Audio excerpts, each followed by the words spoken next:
Welcome to the webinar. I'm glad you guys could join me this afternoon. Sorry for the change of dates, but my computer is back alive again, so we're a day late, but we can get started anyhow.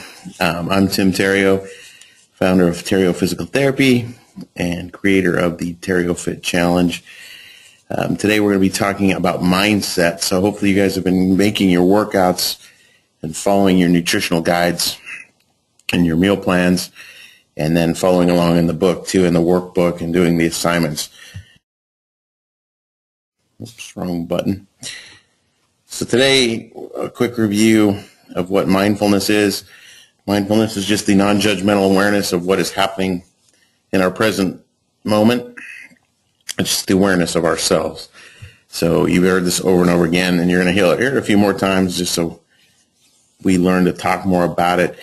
The premise is just that people walk around on automatic pilot so much that the more we can become aware of what's going on around us, the better.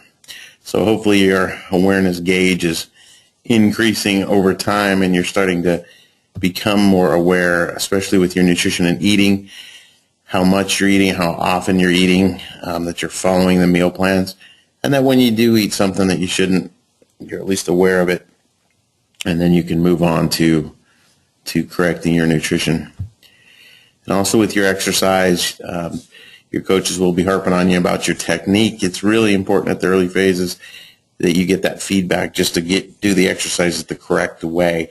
So if they're not right there and you have a question, please ask them just so you know that you are doing the exercises the correct way. And then in your activity, hopefully you all are increasing your activity outside of the gym too.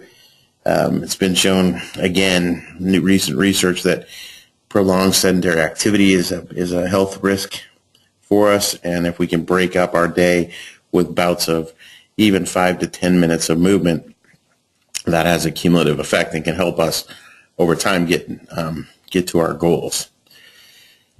And then last time we talked a little bit about obstacles. You know the picture if you've seen the picture in the book, should be in the book if you've seen it. But the elephant making the way to the goals and all the stuff that stands in our way. That's why we recommend accountability partners or people that you work out with that can hold you accountable to the nutrition, the meal plans, the workouts, and showing up and being there, because that's the biggest part. Because as we've talked about in the past, there's obstacles in our way. They're both unintentional and intentional. So both ourselves and others can put those in the way. So just make sure that you have somebody to rely on. We just find that the success rate is a lot higher with the program when you get to know those people that are working out at the same time as you are, and start holding each other accountable for coming at that time and doing your exercises and just encouraging each other on this journey. And then there's always the unexpected obstacles that pop up too. Just like yesterday with my computer, the computer issue pops up and we have to delay this. So obstacles pop up, and sometimes we see them, a lot of times we can't see them. But when they do pop up, those unexpected ones, we just need a plan of how to move forward and get back on the page we want to get on. So we're going to do a little mindset test here first for you guys just to see. So we're going to do a little poll.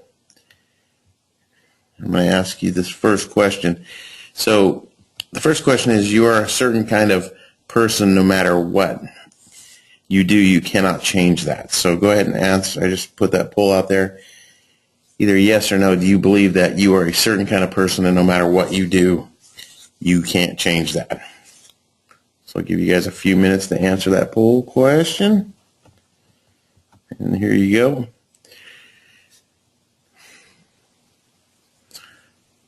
So now we got a dead split, 50-50. All right.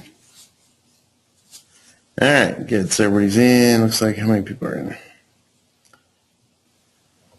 All right. So it looks like about 80% of you say no, that you don't believe that. All right, good. So we'll get to what that means in a second here, but we're going to move on to the second question. Second question is, yes or no, you can always change substantially.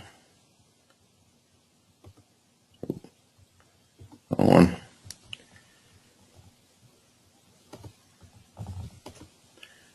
There you go. So, yes or no, do you believe you can always change substantially?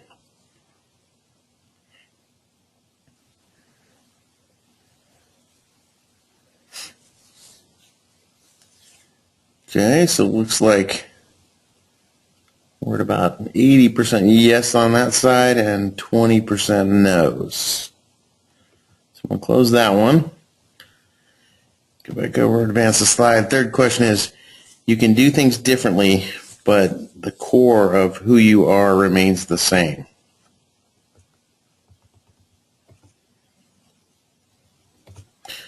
So yes or no, do you believe that you can do things differently, but the core of who you are remains the same?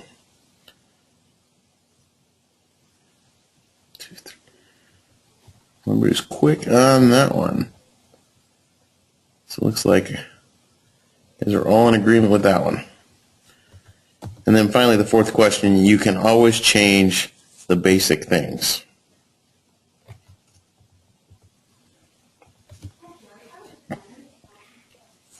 So do you believe you can always change the basic things?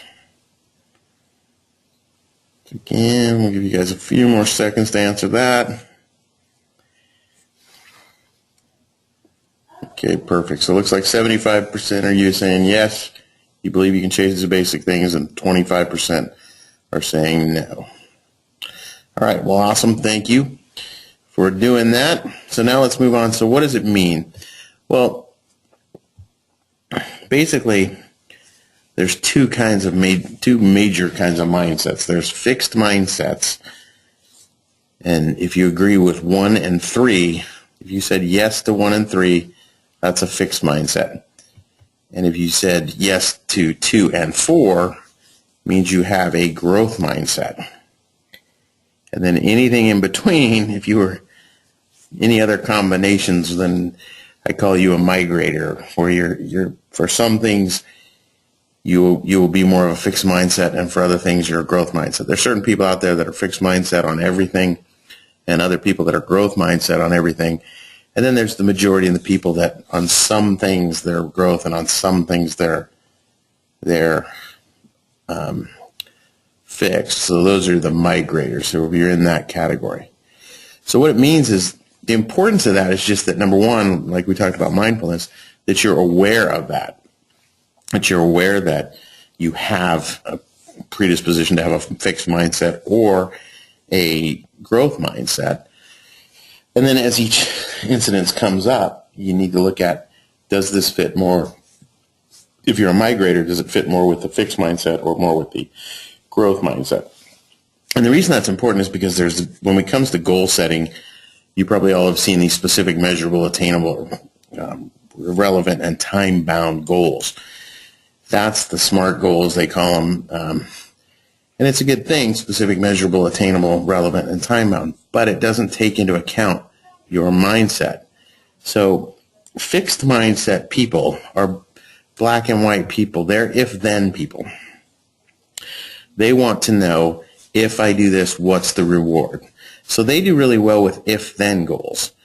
For this challenge, it would be, a fixed mindset person would be like, if I lose 30 pounds, then I get this reward. So as you're setting up your goals for the challenge, if you're a fixed mindset person, you want to set if-then goals. So examples, like I just gave you the example of losing exactly 30 pounds. Fixed mindset people are, like in the business world, want to know, they're the people that like to know, if I sell this much money, or this much, if I sell this much product, I get this much of a bonus. That's another if-then type fixed mindset person. So they're incentivized, they get motivated by the fact that they know specific numbers, that if I hit this threshold, I get this.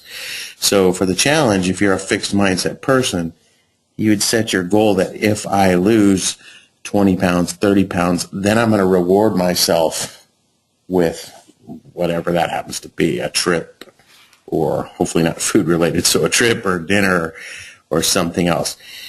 And then it's still a SMART goal. You can still set a SMART goal. Is it specific? Yeah, I want to lose 30 pounds. Is it measurable?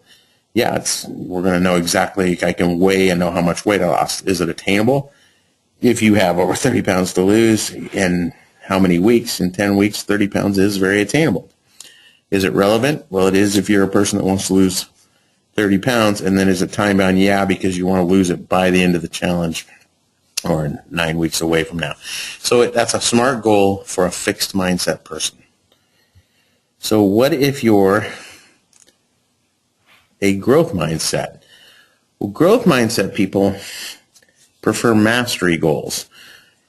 They like goals of mastering something, and it's a now that goal. So growth mindset people are actually demotivated by if-then goals because it feels too strict and too rigid, and it puts too much pressure on them, so they feel restricted. They prefer more now that goals, so more of mastering it. So for the challenge, it would be if I can get the goal of understanding nutrition better, if I can master my nutrition, and then that might lead to weight loss, but the goal isn't weight loss, it's mastering the nutrition. Or another example is that, if I can master the exercise program, if I can become really good at these exercises, then it's going to help me get to my goal. The other clear difference between growth mindsets and fixed mindsets comes with trying to learn a foreign language. So say you want to learn Spanish. So if you're a fixed mindset person, you'd take a class, right, in Spanish, and you'd say, if I can get an A in this class, then I'm going to take a trip to Mexico and use my Spanish. A growth mindset person would have the goal of, I want to master Spanish so that I can have a conversation with somebody in Spanish. And once that occurs, then I reward myself. So I know it's only after it occurs. So it's a now that goal. So growth goals are still smart, right? They're specific. I want to be able to have a conversation in Spanish. It's measurable. You're going to be able to know that did the person give you feedback that you knew exactly, you were able to converse with them. Is it attainable? Yes, it's attainable. It's relevant. It is if you're trying to learn to speak Spanish. And then you'd set the time. I want to be able to have a conversation with somebody in Spanish in 6 months. So it's two examples of SMART goals, but SMART goals set for different mindsets.